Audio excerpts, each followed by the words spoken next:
করছি অনুষ্ঠান প্রশান্ত ভট্টাচার্যের অনুষ্ঠান বাস্তু নিয়ে এবং ব্যক্তিগত জন্ম তারিখ নিয়ে। অনুষ্ঠান আপনারা দেখছেন সরাসরি। যদি মনে করেন কারোর ব্যক্তিগত জন্ম তারিখ নিয়ে আলোচনা করার প্রয়োজন আছে ফোন করতে পারেন, বা বাস্তু কেন্দ্রিক কোনো আলোচনা করার প্রয়োজন থাকলে ফোন করতে পারেন। আজকের আলোচনা আমি করতে চাইব যারা বাড়িতে ইনকাম যে করেন তার সোর্সটা ব্যবসা, ব্যবসাদারদের কিছু ভালো মন্দের বিষয় নিয়ে আজকে আমি আলোচনা করব। সেটা বাস্তু ওরিয়েন্টেড এবং ব্যক্তিগত জন্ম তারিখ ওরিয়েন্টেড। প্রথমেই বলবো, আমরা ধরুন একটি পরিবার, আমরা এক একটি পরিবার দেখি, এই পরিবারের প্রত্যেকে কিন্তু ব্যবসার দিকেই যায়।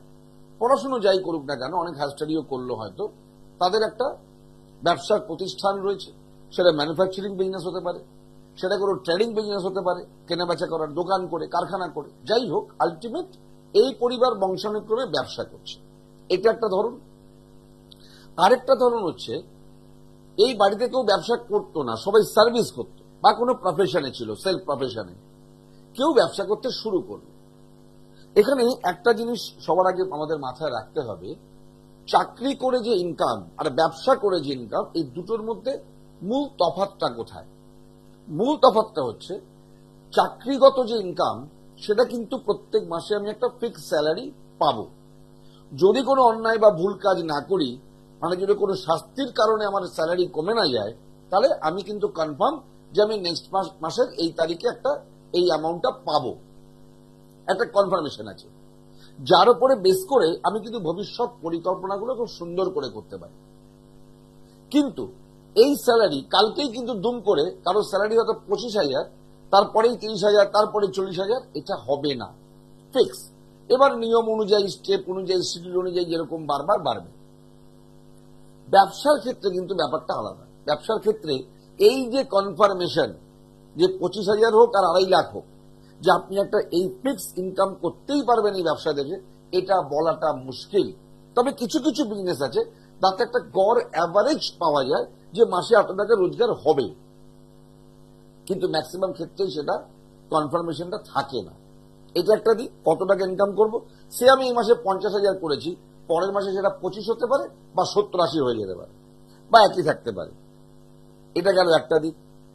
আরেকটা দিক, এই যে আমি আপনাকে বললাম যে একটা শিডিউল অনুযায়ী স্টেপ বাই স্টেপ আমি কিছু পরিকল্পনা করতে পারি, কারণ আমি এই টাকাটা পাবো, ঠিক ওটার উপরে বেস করে আমি ভাবতে পারি যে আমি একটা জিনিস ইএমআই তে কিনবো। ইএমআই তে কিনলে কি হবে, আমাকে এত টাকা প্রতি মাসে দিতে হবে, তাহলে আমি আমার স্যালারি থেকে বাঁচিয়ে এই টাকাটা দিতে পারবো। একটা পরিকল্পনা করলাম। আমি পরিকল্পনা করলাম আমি একটা জায়গায় টাকা ইনভেস্ট করব এক্সট্রা উপার্জনের জন্য, আমি স্যালারি থেকে বাঁচিয়ে এই টাকাটা প্রতি মাসে ইনভেস্ট করতে পারবো। এই জায়গাগুলো চাকরির ক্ষেত্রে কিন্তু খুব সুন্দরভাবে মেনটেন করা যায়, ওয়ারাজ যেটা ব্যবসার ক্ষেত্রে রিস্ক। আজকে আপনি আশা করেছেন এই মাসে 30,000 রোজগার করেছি, কোনো না কোনো কারণে, আপনি জানেন বা জানেন না, যে কোনো কারণে পরের মাসে কিন্তু আপনার 5-7,000, 10,000 টাকা কমে যেতে পারে। এটা টেনশনের জায়গা। যদিও আমরা মনে করব যে ব্যবসা করে কিন্তু, যাতে করে একটা, আমি কি বলেছিলাম, ব্যবসা নিয়ে আলোচনা করব, আমাদের টার্গেট থাকবে আমাদের ইনকামটা যেন ডে বাই ডে আমরা বাড়াতে পারি, অথবা স্টেবল রাখতে পারি, ডেটোরিয়েট যেন না করে।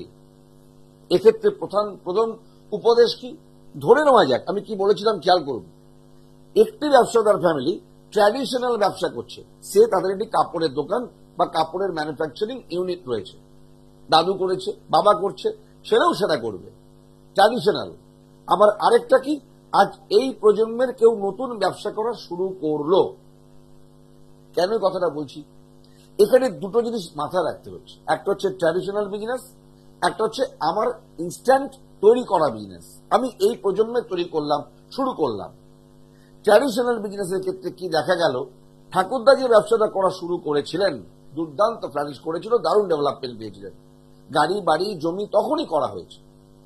যখন ব্যবসাটা বাবা ধরলেন, তিনি সেটাকে কন্টিনিউ করলেন, স্টেবল ছিল, কোনো প্রবলেম ছিল না। বাট এখন যে প্রজন্ম, যে জেনারেশন এই ব্যবসাটায় ধরেছেন, যে ব্যবসাটা চালাচ্ছেন, সেখানে কিন্তু মারাত্মক ডেটোরিয়েশন স্টার্ট হয়েছে।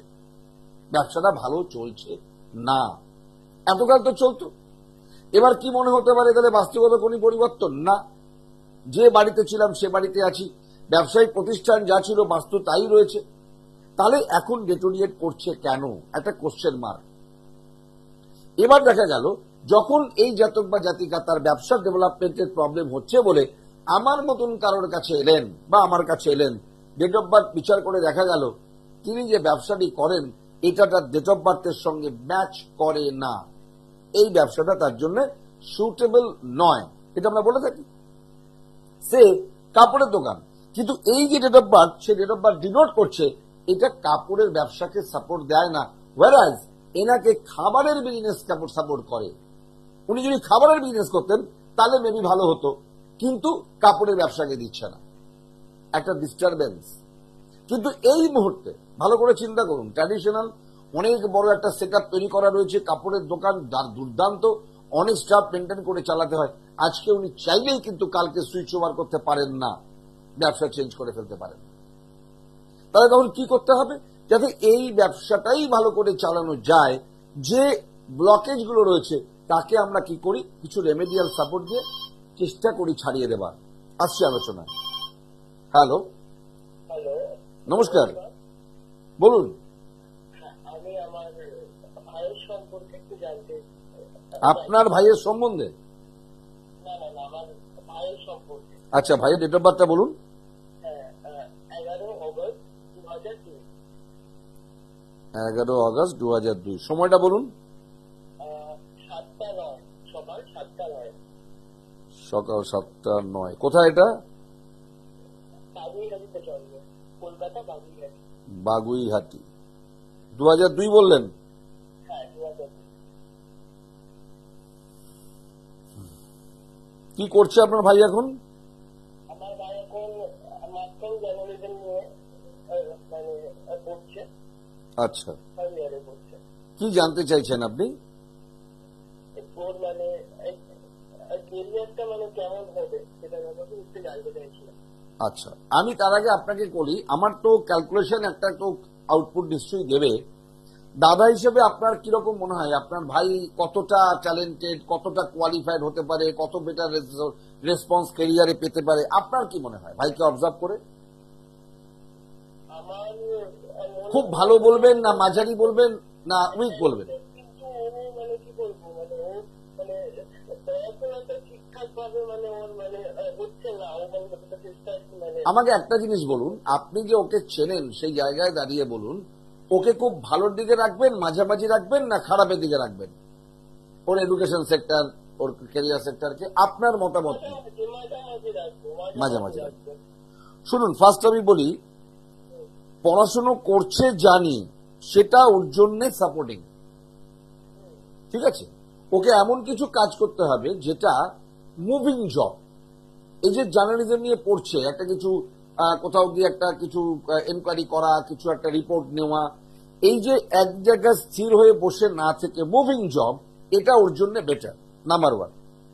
নাম্বার 2, ও যে কাজটা করবে এটা completely man to man contact related, তাই তো? রাইট।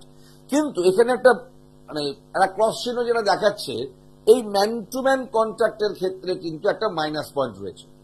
এই ডেট অফ বার্থটা বলছে এরা চাকরি করবে, ব্যাক অফিসে বসে আমি একটা চাকরি করলাম, আমার সঙ্গে ম্যান টু ম্যান কোনো কন্ট্যাক্ট নেই, ইটস ওকে। কিন্তু যখন আমি ম্যান টু ম্যান কোনো কন্ট্যাক্টে যাব, তখন সেটাকে কিন্তু খুব সাপোর্টিং করবে না, কারণ আপনার ভাইয়ের একটা অসম্ভব ইগো কাজ করবে। মানে ও সব জায়গায় যে একটা ম্যানেজ করে নেওয়া, অ্যাডজাস্ট করে নেওয়া, এটা আপনার ভাই করতে পারবে না, পারবে না। যখনই পারবে না তখনই কিন্তু একটা মিসম্যাচ হলো। মানে আপনি যেমন আপনার মতন করে আমি নিজেকে বানিয়ে নিলাম, তাহলে আপনার সঙ্গে আমার বন্ধুত্বপূর্ণ একটা রিলেশন তৈরি হলো, আমি একটা বেটার আউটপুট পেলাম। এক্ষেত্রে কিন্তু সেটা হবে না। আপনার ভাইয়ের একটা অসম্ভব নিজস্বতা বোধ রয়েছে, সেখান থেকেও সরতে পারবে না, যার ফলে একটা ক্ল্যাশ থাকবে। যে কারণে ও যতই এডুকেশনের দিক থেকে ডেভেলপ করুক না কেন, এই যে প্রফেশনটাকে ও সিলেক্ট করলো, চুজ করলো, এটা 100% সাপোর্টিং আমাদের ক্যালকুলেশনে হয়নি। না হওয়ার ফলে কি হবে, আমি কিন্তু বেটার যে রেসপন্সটা, আমার যে কোয়ালিটি অ্যান্ড ক্যাপাসিটি, সেই অনুযায়ী যে একটা দারুণ রেজাল্ট, দারুণ রেসপন্স আমি পাবো না। বোঝা গেল? এবার আমার অ্যাডভাইস হবে, যদিও বুঝতে পারছি আপনারও বয়স খুব একটা বেশি নয়, দাদা হিসেবে ফোন করছেন, একটু গার্জিয়ানদের সাথে কথা বলে ভাইয়ের ডেট অফ বার্থটা নিয়ে কোন এক্সপার্টের সঙ্গে যোগাযোগ করতে পারেন, আমার কাছেও আসতে পারেন। কিছু রেমিডিয়াল সাপোর্ট দিয়ে এই জায়গাটাকে ব্যালেন্স করার দরকার। এই ম্যান টু ম্যান কন্ট্যাক্টের জায়গাটা নাম্বার 1। নাম্বার 2, একটা কথা ছিল, ও এখন মানে খুব চেষ্টা করছে মানে টিউশন পড়ানো, ঠিক আছে, কিন্তু মানে ওখানের মতো ঠিক মানে ভালো টিউশন আমি- পাচ্ছে না। তো আমি আপনাকে এই প্রফেশনটা যেতে আর কি মানে পারে। আমি বলি, আমি আপনাকে কি বলেছি এই কথাটা খেয়াল করুন। Man to man contact, tuition also same profession. হ্যাঁ, ঠিক। টিউশন মানে তো কিছু স্টুডেন্টকে পড়াবো, তারপরে একটা ম্যান টু ম্যান কন্ট্যাক্টের জায়গা। যতক্ষণ না পর্যন্ত আপনি এই জায়গাটাকে খুব কানেক্টেড করবেন, ততক্ষণ কি করছে, এটাকে ডিটাচ করিয়ে দিচ্ছে। বুঝতে পেরেছেন? একটা স্টুডেন্ট যতক্ষণ না আপনার সঙ্গে একাত্ম হচ্ছে, ততক্ষণ পর্যন্ত আপনি তো অনেক স্টুডেন্ট পাবেন না, ভালো রেসপন্স পাবেন না। কি হচ্ছে, স্টুডেন্ট এসে আসতে যেও আসতে পারছে না, ব্যাক করে যাচ্ছে। একদম ওটাই হচ্ছে। এই অ্যাটাচমেন্টটা করার জন্য গার্জেনের সাথে কথা বলুন, বলে কিছু রেমিডিয়াল সাপোর্টের ব্যবস্থা করুন, একটা প্রপার রেসপন্স আসবে। নতুবা ওই খুঁড়িয়ে খুঁড়িয়ে চলতে হবে, মানে আপনি যারা ফুল স্পিডে দৌড়াতে পারবেন এটা হবে না। বুঝতে পারলাম? রাইট, এটা একটুখানি চেষ্টা করুন গার্জেনের সাথে কথা বলে যোগাযোগ করার। মানে আসতে হবে ওটা আমাকে মানে কোথায় আসতে হবে। আপনি একটু পার্সোনাল নাম্বারে ফোন করে নিন, আপনাকে ডিটেল বলে দেবে। কেমন? হ্যাঁ, ঠিক আছে। ওকে, থ্যাংক ইউ, ভালো থাকুন। যাই হোক, এই যে কথাটা আমি একটু আগে বলছিলাম ব্যবসার কথা সূত্রে, সেখানে এটাও আমি একটু বলে দিই। দেখুন, ফোন তো 2-4টে নেব, এটা একটা এক্সাম্পল মানুষের কাছে পৌঁছানোর জন্য। একটু দেখে যখন আমি এই সেক্টরে পড়তে গেলাম, তার আগে যদি আমরা বিচার করে নিতাম যে আমার জন্য কোনটা সুটেবল। আমার তো অপশন ছিল 3-4টে, কোনটা করলে আমার জন্য ভালো হয়। এখন আমি পড়ে নিয়েছি, হয়তো ফাইনাল ইয়ার, হয়তো আমি মাঝে মাঝে জায়গায় রয়েছি, 1.5 বছর 2 বছর পড়া হয়ে গেছে, কি 1 বছর পড়া শুরু করে দিয়েছি, আমি এখন চেঞ্জ করতে পারবো না। কি হলো, অপশনটা ছিল, এখন কিন্তু আমাকে মানে ওই অস্ত্রশস্ত্র দিয়ে লড়াই করতে নামতে হবে, যেটার প্রয়োজন ছিল না হয়তো আগে থেকে সিলেক্ট করলে। তাই আমি কি বলি, এই যে মাধ্যমিক পরীক্ষা হলো, উচ্চ মাধ্যমিক পরীক্ষা হলো, ছেলেমেয়েরা নতুন ক্লাসে যাবে, নতুন স্ট্রিম নেবে, নতুন সাবজেক্ট নেবে, এটা আমার রিকোয়েস্ট। ভবিষ্যতে আমার এই গত 2001 থেকে টিভির প্রোগ্রাম, তার আগে 2-3 বছর পার্সোনাল কাজকর্ম, এই যে অভিজ্ঞতা এতদিনের, সেখানে দাঁড়িয়ে বলি, এরাই 2-3 বছর বাদে যখন ঠিক মতো স্মুথলি এগোতে পারবে না, আমার মতন কারোর কাছে যাবে, তখন আমরা বলবো তোমার সঙ্গে ভাই তুমি সায়েন্স নিয়েছো না, ম্যাচ করে না, তুমি কমার্স নিয়ে দারুণ হতো। বা কেউ হয়তো কমার্স নিয়েছে, তাকে সায়েন্স নিয়ে ভালো হতো। কেউ হয়তো মেডিকেল সেক্টরে পড়তে চলে গেল, দিনের পর বছর পরীক্ষা দিচ্ছে, নিতে সাকসেস হচ্ছে না, ওর ইঞ্জিনিয়ারিং করলে ভালো হতো। একটু সিলেক্ট করে আইডিয়া করে নিয়ে যদি এগোনো যায়, পরবর্তী জীবনটা অনেক স্মুথ হয়। না হলে আফটার ফিউ ইয়ার্স এরাই কিন্তু আমাদের কাছে গার্জেনরা আসবেন এদের নিয়ে, তখন আমাদের বলতে হবে এটা ভাই তোমার সঙ্গে শুট করে না, তুমি ভুল ডিসিশন নিয়েছো। না না, আমি তো চাইনি স্যার, বাবা মা চেয়েছিলেন, বাবা মার খুব ইচ্ছে মেয়ে ডাক্তার হোক, ওরা দেখাচ্ছে ও ফ্যাশন ডিজাইনার হলে দারুণ রেসপন্স, করা হলো না, মিস হয়ে গেল, লাইফে একটা ডিজাস্টার চলে এলো। ওই খুঁড়িয়ে খুঁড়িয়ে জীবনটা চলবে, স্পিডে চলতে পারে না। যাই হোক, যেখানে আমরা ছিলাম, ওই যে ট্র্যাডিশনাল ব্যবসায়িকটা ছিল, এবার এই প্রজন্মের ছেলেটির ক্ষেত্রে সেই বাপ যে ব্যবসা করতে এলো, তার ক্ষেত্রে ব্যবসাটা ম্যাচ করছে না, সে চাইলেই এখন সুইচ ওভার করতে পারছে না, কি করবে? এটাকেই কিন্তু তখন রেমেডিয়াল সাপোর্ট দিয়ে, মানে যাকে আমরা একদম আমাদের সাধারণ ভাষায় বলবো, ওই কোন রকম একটা গ্যাটিস দিয়ে চালিয়ে যাওয়া, যেটা খুব পারফেক্ট রেসপন্স দেবে না। একটা দিক। আরেকটা দিক, যে বাড়িতে কেউ কোনোদিন ব্যবসা করেনি, সবাই সেলফ প্রফেশনে ছিল, বা হতে পারে তারা চাকরিজীবী সবাই মানুষ ছিলেন, সেখানে এই প্রজন্মের একটি ছেলে বা মেয়ে ব্যবসা করতে চাইল, আমি অ্যাডভাইস করব এটা ট্র্যাডিশনাল বিজনেস নয়।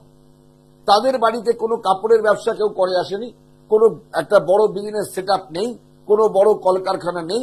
তাদের ক্ষেত্রে ফার্স্ট স্টেপ হচ্ছে জেনে নেওয়া আমি কোন ব্যবসাটা করলে ভালো হবে, কারণ আমি বেশ কিছু টাকা ইনভেস্ট করব। হ্যালো, হ্যালো, নমস্কার। নমস্কার দাদা। হ্যাঁ বলুন, কে বলছেন? আমি দমদম থেকে বলছি। আচ্ছা, কার বিষয়ে কথা বলবো? দাদা আমার নিজের বিষয়ে। ডেট অফ বার্থটা কাইন্ডলি বলুন। দাদা 24/11/2001। 11/2001। কোথা থেকে বললেন? দমদম থেকে। দমদম। সময়টা বলুন। দাদা সকাল 10টা 10। 10টা একটু ধরুন।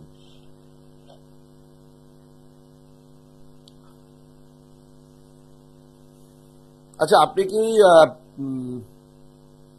প্রথম কথা বলি, আমার এখানে আপনার ডেট অফ বার্থটা দেখে ফার্স্ট মনে হচ্ছে আপনার এডুকেশন সেক্টর কিন্তু মানে বন্ধ, এই মুহূর্তে পড়াশোনার সঙ্গে আপনি অ্যাটাচ নন।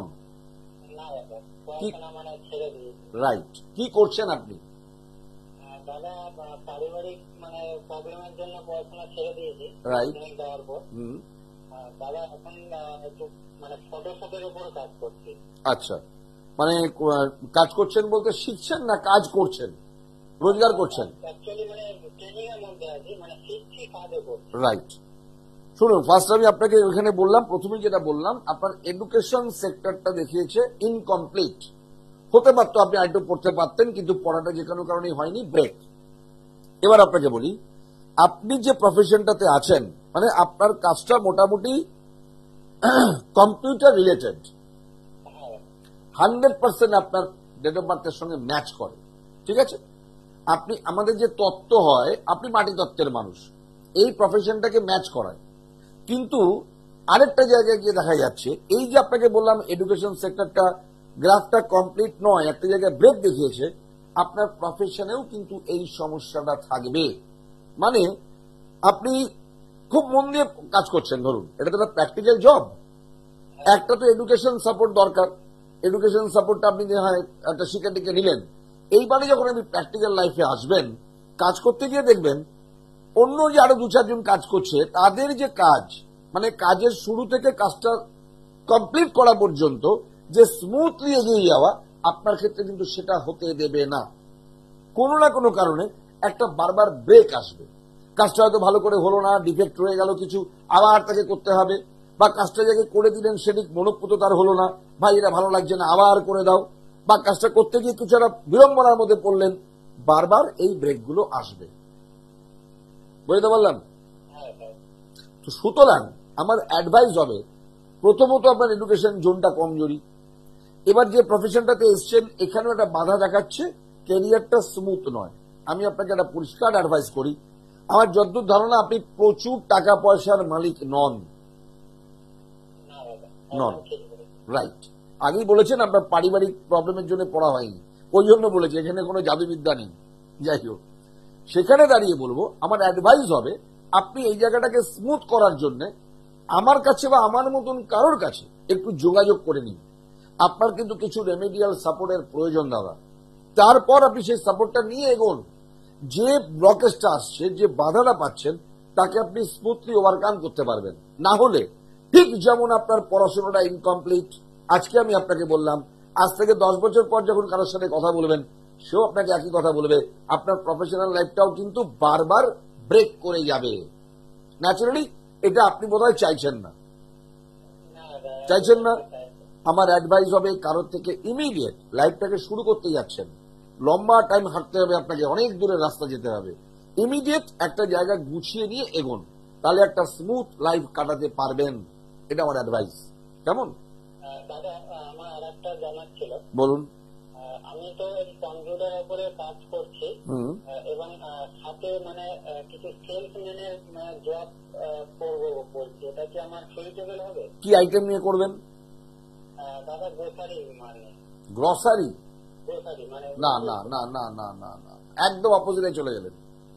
ঠিক যেমন আপনাকে বলেছিলাম ইলেকট্রনিক সেক্টর আপনার জন্য ম্যাচ করে, আপনি একদম অপোজিটে চলে গেছেন, হবে না। আপনি যদি কোনো সেলসের কাজ করতে চান, আপনি ইলেকট্রিক, ইলেকট্রনিক্স, মেটালিক, এই জাতীয় রিলেটেড কোনো আইটেমকে নিয়ে সেলে যান, দারুণ রেসপন্স পাবেন, দারুণ রেসপন্স। ইলেকট্রিক্যাল, ইলেকট্রনিক্স, অনেক অ্যাক্সেসরিজের আজকাল দোকান হয়েছে, হেডফোনের, মোবাইলের হেডফোন, চার্জার, এটসেট্রা। আমি বোঝাবার জন্য বলছি, এই জাতীয় কোনো কিছু নিয়ে সেলসের কাজ করুন, প্রপার রেসপন্স আসবে। গ্রসারি নিয়ে একদম নয়, ঠিক আছে? ওকে, ভালো থাকুন, ভালো থাকুন। যাই হোক, তো এই যে দেখুন, একটা ছোট্ট করে জেনে নিল, ও যেটা নিয়ে পড়ছে, যেটা নিয়ে কাজ করতে চাইছে, ওটা ম্যাচ করছে। একটা মিস্টেক কিন্তু করে ফেলছিল, 5,000 10,000 যাই লাগুক। আমি আগেই বলেছি যে পারিবারিক কারণে, ইকোনমিক রিজনে যে পড়াশোনা করতে পারলো না, সে এখন 10-20 হাজার টাকা ইনভেস্ট করে একটা ব্যবসা করতে গিয়ে কিন্তু মুখ থুবড়ে পড়বে, ওই টাকা জীবনে ফেরত আসবে না। যদি মনে করে আরেকটু ইনভেস্ট করে দেখি, মানুষের তো একটা টার্গেট থাকে, আরেকটু চেষ্টা করে দেখি, সেটাও চলে যাবে। যাই হোক, যেখানে ছিলাম আমরা, এইবারে যে নতুন ব্যবসা করতে যাচ্ছি, আমরা কি চাইছি? ব্যবসাটা ভালো চলুক। প্রধান এবং প্রথম শর্ত হচ্ছে আপনি নতুন করে শুরু করবেন। আমি 10-20 হাজার টাকা তো আছেই, ধরে নিচ্ছি আপনার কাছে 10 লক্ষ টাকা আছে। আপনি 10 লক্ষ টাকা দিয়ে একটা ব্যবসা করতে চান ইনভেস্ট করে, সেই ক্ষমতা আপনার আছে। আপনি শুরু করলেন, আমার তো 10 লাখ টাকা আছে, আমরা বড় শোরুম টোরুম করে আমি একটা খাবারের দোকান করি, বেশ বড় সড়ো খাবারের দোকান, রেস্টুরেন্ট খুলে বসি। রেস্টুরেন্টটা চলবে 1 মাস, 2 মাস, 4 মাস, 5 মাস, 6 মাস, 1 বছর চলবে। তারপরে দেখবেন আস্তে আস্তে আস্তে আস্তে ডেটোরিয়েট করে যাচ্ছে, কারণ মেবি এটা আপনার জন্য শুট করে না। ওয়ারাজ ওই টাকাটা দিয়ে আপনি শাড়ির দোকান করতেন, গার্মেন্টস এর দোকান করতেন, দারুণ চলত। এইটুকুনি আপনাকে আগে মাথায় নিতে হবে। যদি ওটা ঠিকঠাক মতন সিলেক্ট করে আপনি ব্যবসাটায় নামেন, এই ব্যবসা নিয়ে অন্তত আপনাকে কোনোদিন পেছন ফিরে তাকাতে হবে না, ব্যবসাটা তত্তর করে এগিয়ে যাবে। এবার সাময়িক আমরা প্রত্যেকটা মানুষ রাশি, লগ্ন, নক্ষত্রের অধীন, সময় অনুযায়ী এখন আমার সময়টা খারাপ, এখন আমার দশাটা খারাপ, আমরা তখন কি করব? রেমেডিয়াল কিছু সাপোর্ট নিয়ে ব্যালেন্স করে তাকে আবার চাঙ্গা করে নিতে পারবো।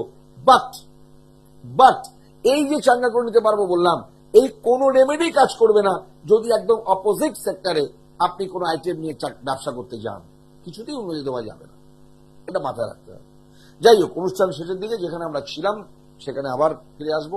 এই ব্যবসা নিয়ে পরবর্তী দিন কি করে ভালো করা যায় আলোচনা করবো। তবে তার আগে বলি, আপনি যাই করুন না কেন, ডেট অফ বার্থের আলোচনা করে প্রপার বিজনেস করুন, প্রপার লাইনে পড়াশোনা করছেন, যাই করছেন, বাস্তু যদি আপনাকে ডিস্টার্ব করে, বাস্তু যদি আপনাকে সাপোর্ট না দেয়, আপনি এগোতে পারবেন না। ইন দ্যাট কেস আমরা কি বলি, আপনাকে বাড়ি ছেড়ে যেতে হবে না, বাড়ি ভেঙে ফেলতে হবে না, নতুন করে বানাতে হবে না, ফ্ল্যাট ছাড়তে হবে না, একটি দ্রব্যগুণকে কাজে লাগান, যার নাম শ্রী যন্ত্রম। ব্রাজিলিয়ান স্ফটিক নির্মিত সেই শ্রী যন্ত্রম যে কোনো বৃহস্পতিবার, যে কোনো ভালো দিনে, কোনো ভালো তিথি দেখে আপনি স্থাপন করতে পারেন। যেমন আমরা পয়লা বৈশাখ পাই, যেমন আমরা অক্ষয় তৃতীয়া পাই, যেমন আমরা জন্মাষ্টমী পাই, যেমন আমরা আমাদের কি বলে গুরু পূর্ণিমা পাই, আমাদের রথযাত্রা পাই, এই জাতীয় ভালো ভালো দিনগুলিতে আমরা স্থাপন করতে পারি আমাদের সেই যন্ত্র। তার আগে কি করতে হবে? আপনার বাড়ির, আপনার ফ্ল্যাটের যেখানকার বাস্তুকে আপনি রেকটিফাই করতে চান, তার প্ল্যান ড্রয়িংটা নিয়ে দেখিয়ে নিতে হবে বাস্তু দোষের পরিমাণ কতটা। তার উপরে ক্যালকুলেশন করে ডিপেন্ড করবে আপনার জন্য কি ক্ষমতার, কি পাওয়ারের সেই যন্ত্র প্রয়োজন, সেটা আপনাকে দেওয়া হলো। আপনি তাকে শোধন করে জাগৃত করলেন। একটা স্টেপ শোধন আমি করে দিই, একটা স্টেপ আপনাদেরকে করতে হয়, তারপর তাকে মন্ত্র উচ্চারণ করে জাগৃত করে স্থাপন করতে হয়। প্রতিদিন আপনাকে 2-4-5 মিনিট সময় দিতে হবে একটি মন্ত্র পাঠ করার জন্য। সেখান থেকে যে ঊর্জা আমরা পাবো, সেই ঊর্জা আপনার বাস্তুর নেগেটিভ এনার্জিকে সরিয়ে দিয়ে পজিটিভ এনার্জি বাড়িয়ে আপনার জীবনে নিয়ে আসবে সুখ, শান্তি, স্বাস্থ্য, আর্থিক শ্রীবৃদ্ধি। প্লাস বোনাস কি? বাস্তু দোষ কাটিয়ে দেবো। এটুকু তো আমাদের ন্যূনতম চাহিদা। তাই যারা প্রয়োজন মনে করছেন, আগামী যে শুভ দিনগুলি আমরা পাবো, যেরকম যেরকম আমরা বললাম, অক্ষয় তৃতীয়া, জন্মাষ্টমী, দোল পূর্ণিমা, আমাদের গুরু পূর্ণিমা, রথযাত্রা, এরকম কোন শুভ দিন দেখে স্থাপন করুন আপনার বাস্তুতে শ্রী যন্ত্রম। আর আমি কি বলি, একটি শ্রী যন্ত্রম পরিবারের প্রত্যেককে তার তার মতন করে সাপোর্ট দেয়। একটি পরিবারে 2 জন থাকুন, 4 জন থাকুন, 6 জন থাকুন, এক হাঁড়িতে রান্না বান্না করে খাচ্ছি, একই সংসারের মানুষ, তারা প্রত্যেকে একটি শ্রী যন্ত্রমের দ্বারা তাদের ব্যক্তিগত জীবনে নিজস্ব নিজস্ব ক্ষেত্রে সেম রেসপন্স পাবেন। আলাদা আলাদা করে কিন্তু শ্রী যন্ত্রমের প্রয়োজন হয় না। যেমন আমরা হাতে আলাদা রত্ন পড়ি, বাবার রত্নটি মায়ের কাজ করে না, মায়ের রত্নটি ছেলের কাজ করে না, মেয়ের কাজ করে না। শ্রীযন্ত্রম কিন্তু একটি শ্রীযন্ত্রম বাড়ির প্রত্যেকের জন্য একইভাবে কাজ করে, যার যার ক্ষেত্রে যেরকম দরকার। কেউ শিক্ষার্থী, তার এডুকেশনের প্রয়োজন, কেউ বিজনেস করছেন তার ক্ষেত্রে, যিনি চাকরি করছেন তার ক্ষেত্রে, যিনি নিজের পক্ষে শুধুমাত্র ঘর সংসারটাকে সুন্দর করে চালাচ্ছেন তার ক্ষেত্রেও। তাই বলি, সঠিক পদক্ষেপ সঠিক সময় নিলে কিন্তু আমরা প্রপার রেসপন্স পেতে পারি, আমরা জীবনে সুন্দর করে এগোতে পারি। শিয়ালদায় রাজাবাজার সায়েন্স কলেজের পাশে আমার ব্যক্তিগত চেম্বার, প্রত্যেক দিন পাবেন, কোনো ছুটি নেই, 7 দিন খোলা। আসবার আগে ফোন করে কন্ট্যাক্ট করে নেবেন। যারা আসতে পারছেন না, over the phone online prediction দিতে পারেন, তারপর প্রয়োজন পড়লে চেম্বারে আসতে পারেন। আজকের মতো বিদায় নেব। সবাই খুব ভালো থাকবেন। নমস্কার।